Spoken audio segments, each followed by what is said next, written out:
जय हिंद मेरे सभी प्यारे दोस्तों को। तो दोस्तों, आज का ये वीडियो जो है वो होने वाला है विद हेल्ड कैंडिडेट्स के लिए, यानी कि जितने भी एसएससी जीडी में विद हेल्ड कैंडिडेट्स रहे हैं उनके लिए बहुत इम्पोर्टेंट होने वाला है। ठीक है, तो दोस्तों एंड तक ज़रूर बने रहना इस वीडियो में।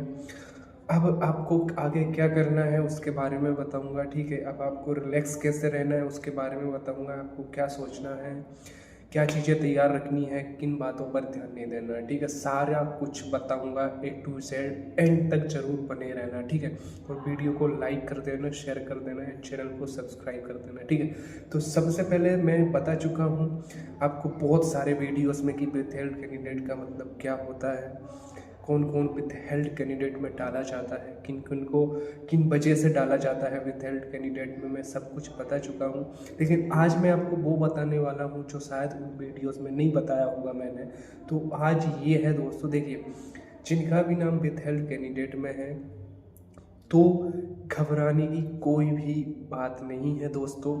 ये अब मुझे एक अंदर की इन्फॉर्मेशन पता चली है एसएससी की कि विद हेल्ड कैंडिडेट में क्यों रखती है वो कैंडिडेट्स को, उनको होल्ड करके क्यों रखा जाता है। ठीक है, देखो दोस्तों, कई बार होता ये है कि जो एसएससी का वर्क प्रोसेस होता है उसमें बहुत सारा मिस फॉल्ट हो जाता है, टेक्निकल फॉल्ट हो जाता है, टेक्निकल एरर्स हो जाते हैं।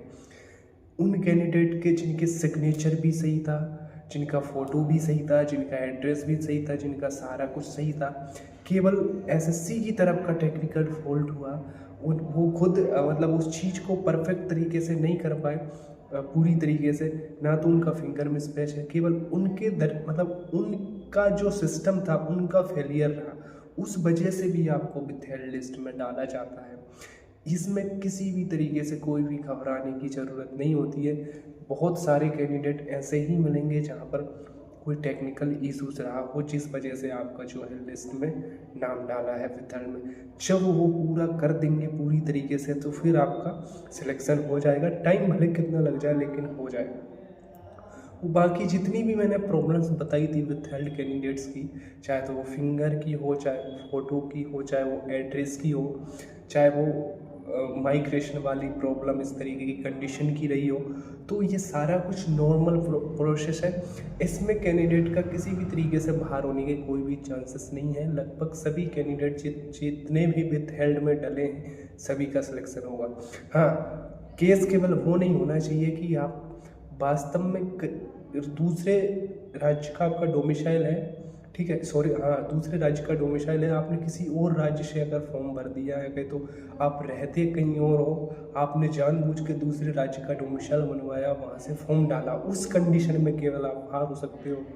ठीक है, और दूसरा ये है कि नाम में भी अगर किसी भी तरीके का गड़बड़ी है तो भी नहीं होगी, एड्रेस में भी थोड़ी बहुत गड़बड़ी है तो भी बाहर नहीं होगा। ठीक है, केवल रीप्रोसेस के लिए रीचेक करेंगे, क्योंकि कोर्ट का एक आदेश है किसी भी कैंडिडेट को, एसएससी के किसी भी कैंडिडेट को केवल नाम में गड़बड़ी की वजह से या एड्रेस में गड़बड़ी की वजह से उसको बाहर नहीं किया जाएगा। उसको पूरी तरीके से जांचा जाएगा, परखा जाएगा। अगर जेन्युइन में वही कैंडिडेट है तो उसको सिलेक्शन दिया जाएगा। ठीक है, ये जरूर याद रख लेना। ठीक है, ये एक दो केस बनते हैं जहाँ पर आप पूरी तरीके से बाहर हो जाओगे, बाकी डरने वाली बात नहीं है। अब आपको आगे क्या करना चाहिए? पहली बात तो ये सोचो कि आप वैकेंसी मतलब आपकी जॉब लगने वाली है। ठीक है, अगर कोई बहुत बड़े लेवल पे जाके अगर आपकी तरफ से कोई गलती नहीं है तो। दूसरी बात, अब आपको रुकना नहीं है दोस्तों। बाकी जितनी भी वैकेंसीज है उनकी बराबर स्टडी करते रहिए, बराबर उन पर ध्यान बनाते रहिए, पढ़ते रहिए, ताकि आपका समय बर्बाद ना हो। ठीक है, क्योंकि जब आप दूसरी वैकेंसी की तैयारी में लग जाओगे तो इस वाली जो वैकेंसियाँ है, तो ये वाली जॉब है, इसको थोड़ा सा मतलब जो प्रेशर है आपका घर वालों का, आपका खुद का, कि हमारी जॉब लगते हुए हम जॉब नहीं कर पा रहे हैं, तो वो कम हो जाएगा।